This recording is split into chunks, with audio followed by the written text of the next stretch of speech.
नमस्कार, जय हिंद। मैं रवि मोहन शर्मा आप सभी का स्वागत करता हूं। आप मेरे पीछे देख रहे होंगे, यह है एग्जाम का नवीनतम कैलेंडर। प्रारंभिक परीक्षा से लेकर मुख्य परीक्षा तक जितनी भी एग्जाम्स एमपीपीएससी लेने वाला है उन सभी का ये कैलेंडर है। इस कैलेंडर के अनुसार दोस्तों, सबसे पहले मेरा इस वीडियो को लाने का एक ही मकसद है। वो मकसद ये है कि बहुत सारे विद्यार्थियों ने मैसेज और कॉल के माध्यम से मुझसे पूछा कि सर, परीक्षा की अब रणनीति क्या होनी चाहिए, क्योंकि प्रारंभिक परीक्षा का पेपर इस बार पूरी तरह से हट करके आया था। इस वजह से मेरा इस वीडियो को लाने का मकसद ये है कि कैसे और क्या रणनीति इस पर बनाई जाए कि परीक्षा में किसी प्रकार से सफल हो सकें। ठीक है, ये वीडियो उन विद्यार्थियों के लिए भी है जो विद्यार्थी ये मन बना रहे हैं कि एमपीपीएससी की लाइन को छोड़ा जाए। तो दोस्तों, सबसे पहले तो मैं आप लोगों को बता देना चाहता हूं, कोई भी एग्जाम हो, स्वामी विवेकानंद का एक बहुत बड़ा अच्छा कथन है कि आप जिस रास्ते पर चल रहे हैं उस रास्ते को पूरा किए बिना पीछे मत लौटना, क्योंकि आपको पीछे लौटने पर उतनी ही दूरी का सामना करना पड़ेगा। तो क्यों ना मान लीजिए ये है आपका गोल, यहां से आप चले, ये है एमपीपीएससी का रास्ता। आप यदि यहां से चलते चलते चलते चलते यहां तक यदि आप पहुंच गए हैं तो मेरा मानना है कि आप इसको भी पूरा कीजिए। फिर यहां से वापस लौटने का कोई भी मतलब नहीं बनता, क्योंकि आपको इतनी दूरी इसकी तय करनी पड़ेगी और इतनी दूरी तय करने के लिए आपको बहुत सारा समय और बहुत सारा पैसा व्यर्थ गंवाना पड़ेगा। ठीक है, तो सबसे पहले हम लोग इसी पर चर्चा करते हैं। देखिए, प्रारंभिक परीक्षा आप लोगों की हो गई है, ये दोनों परीक्षाएं आपकी हो गई हैं 25 जुलाई को। अब इसका मेंस कब होना है? 23 से 28 नवंबर। इसमें टोटल 114 दिन हैं, 114 डेज हैं, 114 दिन हैं मुख्य परीक्षा में आपके लिए।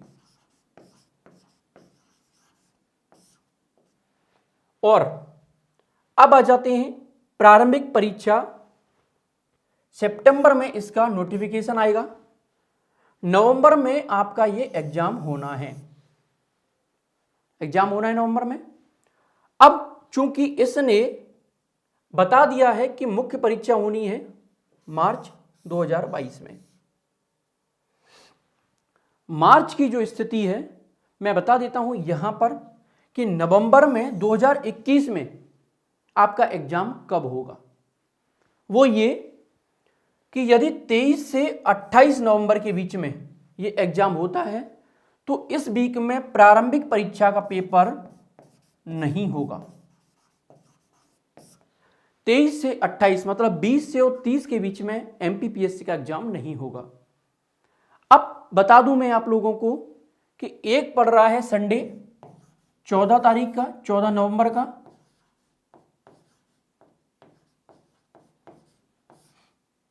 और एक पड़ रहा है यहां पे आपको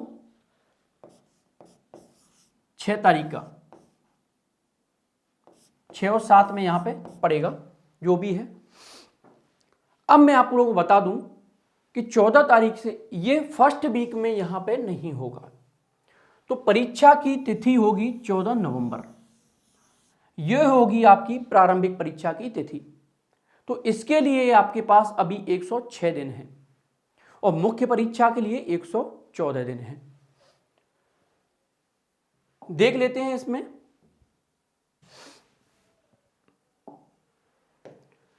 यहां पर हम लोग देख लेते हैं, एक तरफ है प्रारंभिक परीक्षा,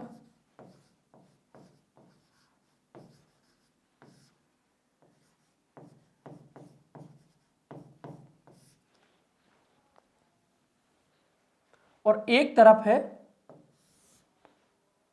मुख्य परीक्षा।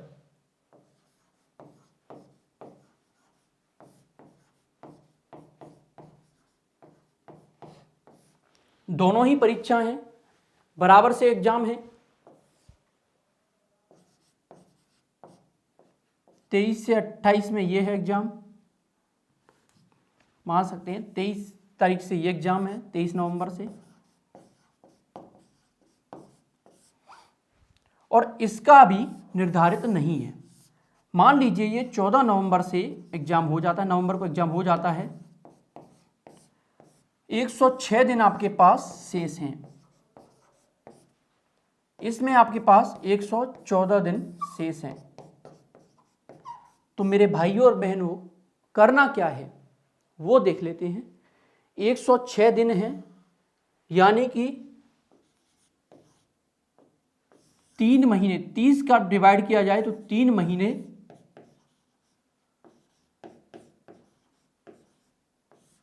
और 16 दिन। 3 महीने 16 दिन किसी भी एग्जाम के लिए सफिशिएंट होते हैं। ठीक है, पहले कहा जाता था प्रारंभिक परीक्षा सिर्फ 45 दिन की है, 45 दिन में तैयारी पूर्ण हो जाती है और 45 दिन में कर लेते हैं। लेकिन कब? जब हम ल्यूसेंट माता का प्रयोग लेते थे। अब चूंकि ल्यूसेंट का कहीं भी प्रयोग करना नहीं है, मेरा आप सभी से ये गुजारिश है कि ल्यूसेंट को नहीं पढ़ना है। मैं पहले भी, इससे पहले बताता आया हूं आप लोगों को कि ल्यूसेंट का प्रयोग हम लोगों को एमपीपीएससी वाली परीक्षार्थियों को कभी नहीं करना चाहिए। उसकी वजह क्या है? सिर्फ फैक्चुअल चीजें दी रहती हैं।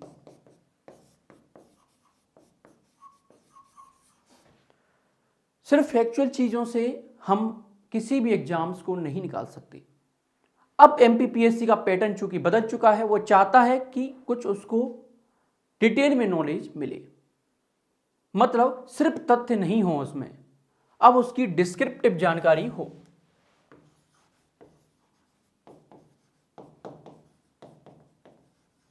डिस्क्रिप्टिव जानकारी अब उसकी होनी चाहिए। तो एमपीपीएससी ने 2 चीजें निर्धारित कर दी हैं। आप लोगों ने परीक्षा देख ली होगी, उसमें इतिहास का विषय बहुत बड़ा आया, एक मध्य प्रदेश का बहुत बड़ा आया।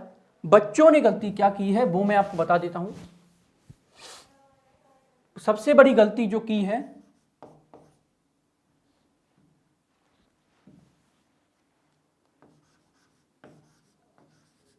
एमपी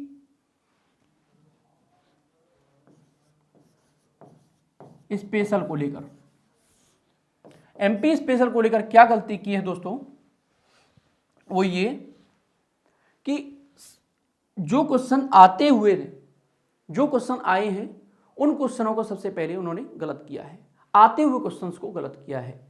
उसकी वजह हम लोगों ने मध्य प्रदेश को, इससे पहले कि, जबकि मैं बोल चुका था 1 से 1.5 महीने पहले ही, मैंने जब परीक्षा का सिलेबस जिस दिन जारी हुआ था, परीक्षा का जिस दिन नोटिफिकेशन जारी हुआ था, उस दिन भी मैंने बोला था कि कैसे भी करके मध्य प्रदेश को नहीं छोड़ना है। देखिए, आपका सबसे बड़ी बात यह है कि आपका जो तुलनात्मक मैं बात करूं तो एक तरफ है एमपीपीएससी, एक तरफ है यूपीएससी, और यहीं पे साथ में आ जाता है यूपीपीसीएस। ये दोनों विद्यार्थी एमपीपीएससी का एग्जाम देने जरूर आते हैं, और उन लोगों के लिए सबसे टफेस्ट क्या पड़ता है, वो पड़ता है एमपी स्पेशल।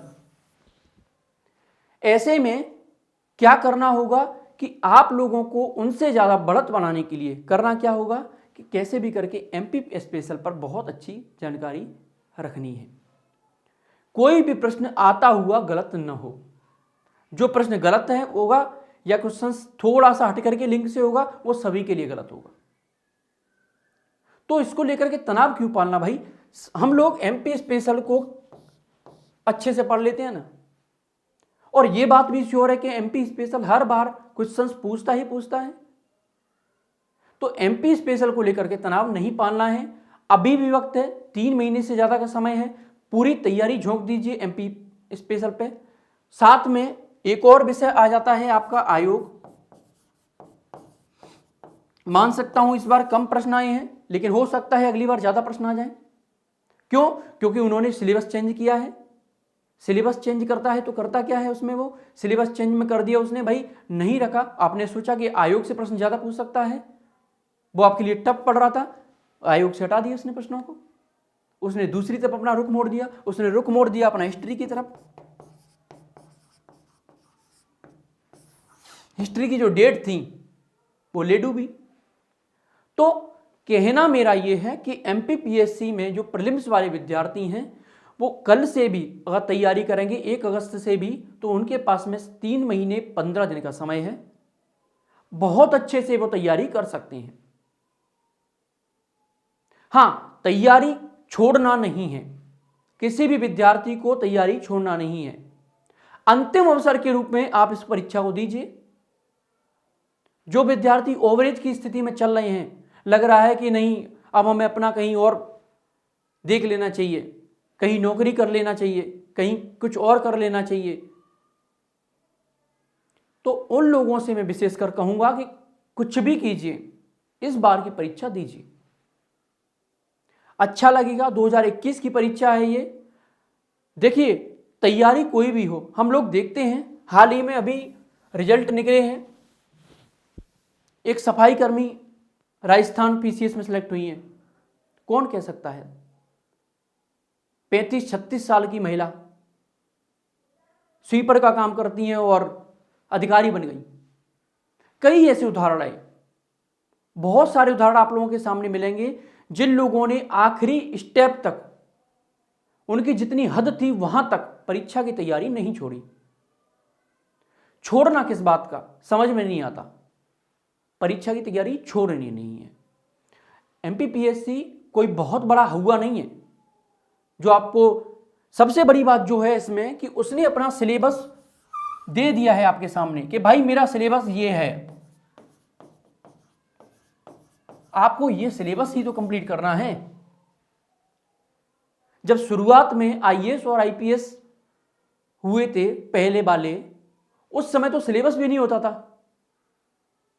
तब भी हमारे यहाँ के बहुत सारे प्रतिभागी ऐसे थे जो परीक्षा पास करने के लिए लंदन चले गए और परीक्षा पास कर ली। तब तो मालूम भी नहीं था कि सिलेबस में क्या आया होगा। तो थोड़ा सा अपने आप को, अपनी सिचुएशंस को, अपनी थॉट्स को पॉजिटिव लेकर आइए। आपका एग्जाम कैसा भी रहा मैं नहीं जानना चाहता, ठीक है, मैं बस ये कहूँगा कोई बात नहीं, संघर्ष विराम संघर्ष 3 मैंने कल भी बात बोली थी।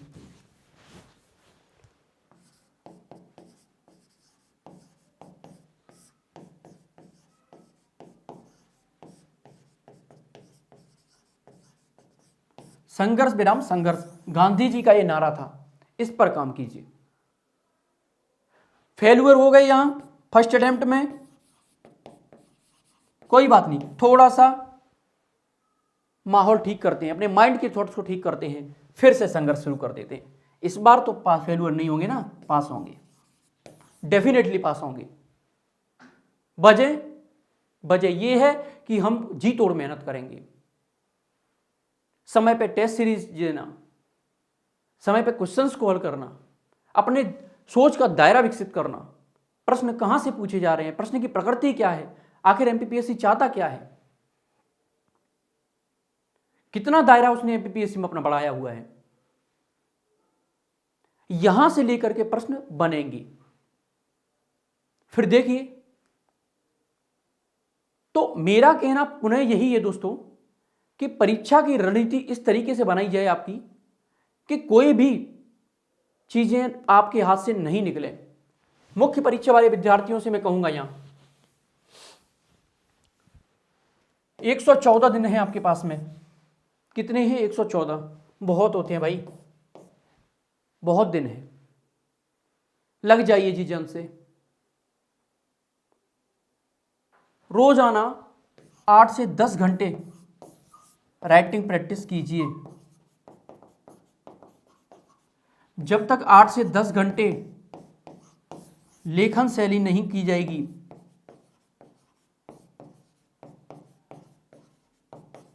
तब तक मध्य प्रदेश पीसीएस का एग्जाम नहीं निकाला जा सकता। इस बात को मैं दावा करता हूं। लिखना बहुत जरूरी है। कुछ विद्यार्थी जो हैं आलस मारते हैं इसमें भी। कि भाई हम लिखेंगे नहीं, सिर्फ पढ़े पढ़े याद करते रहेंगे। नहीं, अपनी सिनॉप्सिस तैयार कीजिए, अपना pie chart, flow chart, mains के अपने लेखन शैली में इन सब का प्रयोग कीजिए। लेकिन बहुत ज्यादा भी नहीं करना है, क्योंकि अति सर्वत्र वर्जित, अति किसी भी चीज की बुरी होती है। मॉडरेट स्थिति में लेकर के चलिए। मेरा पुनः आपसे भी से यही कहना है, प्री वाले और मेंस वाले दोनों ही मुख्य परीक्षा को लेकर के तैयारी करिए। अब विद्यार्थियों का एक और प्रश्न, सर प्रारंभिक परीक्षा मान लीजिए 14 नवंबर की होती है, तो क्या हमें सिर्फ प्री पर फोकस करना चाहिए? प्रश्न पूछा जा रहा है, क्या प्री पर सिर्फ फोकस करना चाहिए, सिर्फ प्री? फिर बोलूंगा, मान लीजिए आपके क्वेश्चंस आपको पता होगा कितने सही हैं कितने गलत हैं। 50 से नीचे यदि आपके प्रश्न आए हैं सही हैं, तो ऐसे विद्यार्थी सिर्फ और सिर्फ प्री पर फोकस करें, सिर्फ और सिर्फ प्री पर फोकस कीजिए। 50 से कम वाले विद्यार्थी, और जिन विद्यार्थियों के अंक 60 से ऊपर हैं, 60 से ऊपर जिन विद्यार्थियों के जा रहे हैं नंबर, वो विद्यार्थी प्री कम मेंस पर ध्यान दें। प्री कम मेंस से आशय क्या है वो भी बता देता हूं मैं।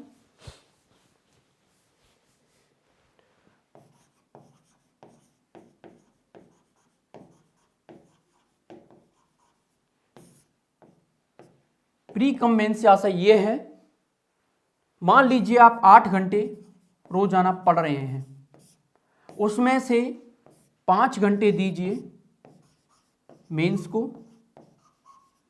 3 घंटे दीजिए प्रीलिम्स को। ये रहेगा आपका रेशियो 5 और 3 का। अब 5 घंटे में करना क्या है, 2 घंटे में अपनी फ्रेमिंग बिठाइए माइंड में, कौन सा प्रश्न लिखना है, कैसे लिखना है। उसके बाद 3 घंटे तक लगातार लिखते रहिए। हाथ थक जाए कोई बात नहीं, कुछ नहीं होगा, हाथ का हाथ जैसा का तैसा अपनी जगह पे फिक्स रहेगा, नहीं टूटेगा, घबराइएगा नहीं। लिखने से तबीयत भी खराब नहीं होगी। कई विद्यार्थी लिखते हैं उनकी तबीयत नहीं खराब हुई आज तक, मेरे पास में जितने भी आए हैं। हाँ, कोई एक्सेप्शनल केस आ सकता है कि भाई उसकी लिखने से तबीयत खराब हो जाए, वो आप अच्छी से जानते हो, ठीक है। लिखने से तबीयत खराब नहीं होगी, लिखना है और बहुत लिखना है। किसी भी प्रश्न को लिख लिख कर देखिए, लिख लिख कर हैबिट बहुत जल्दी पड़ती है, हैबिट में आ जाता है। स्पीड बढ़ाइए अपनी, कितने मिनट में आप कितने क्वेश्चंस को सॉल्व कर पा रहे हैं, कितने टॉपिक्स को आप कवर कर पा रहे हैं, ये होना चाहिए।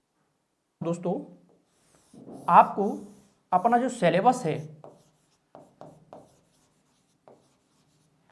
सिलेबस को आधार बनाते हुए सबसे पहले तो सिलेबस को अपने जिस कमरे में आप पढ़ते हैं उसकी दीवार पर चस्पा कर लीजिए, या उसका प्रिंट आउट निकलवा के अपने सामने रख करके पढ़िए, ठीक है। वहां से क्या दिखेगा हमें, पहली बात तो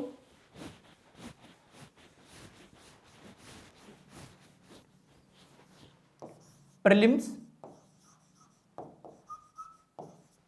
वाले प्रीलिम्स के लिए और मेंस वाले मेंस के लिए।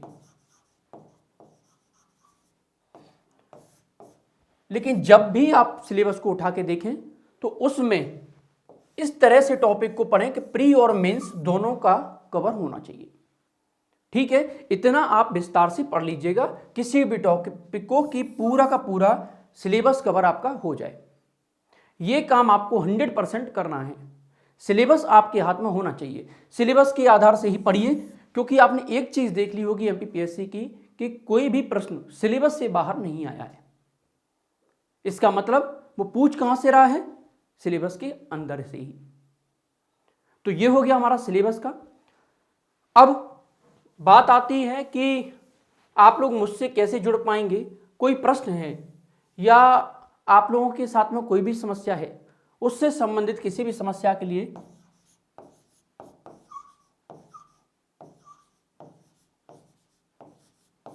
आप मुझे, मेरा ये व्हाट्सएप नंबर है,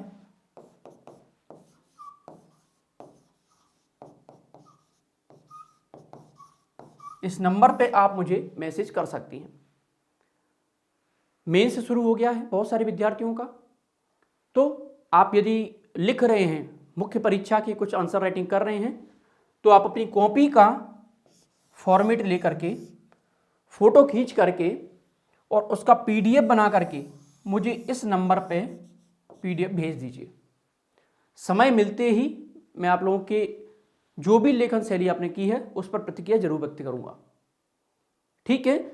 उसके साथ में प्रीलिम्स वाले विद्यार्थी रोजाना करंट अफेयर्स की सीरीज को देखते रहें। बीच बीच में जल्दी रोजगार निर्माण की भी हम लोग श्रृंखला शुरू करेंगे, रोजाना रोजगार निर्माण की भी क्विज शुरू किया करेंगे, ठीक है। स्पेशल और एमपी पीएससी को लेकर के जितने भी प्रश्न आप लोगों के आए हुए विगत वर्षों में, उन प्रश्नों को कैसे भी करके मैं एक श्रृंखला के रूप में लेकर के आऊं, ठीक है। कोशिश यही रहेगी मेरी, जल्दी से ही चीज़ों को लेकर के आपके समक्ष प्रस्तुत हूं। आपने देख लिया, चीज़ों को समझ लिया है, पुनः आपसे मेरा रिक्वेस्ट है, तैयारी में लग जाइए, पूरी तरह जुट जाइए। 1 तारीख आज हो चुकी है, अब से भी पढ़ेंगे हम लोग तो परीक्षा पास कर लेंगे, 100% कर लेंगे, ठीक है। तो समझ में आ गया होगा, ये एक मेरा छोटा सा वीडियो है, आप लोगों को समझ में आए तो सबसे बड़ी बात, एक और चीज़ मैं यहाँ पे बता दूँ,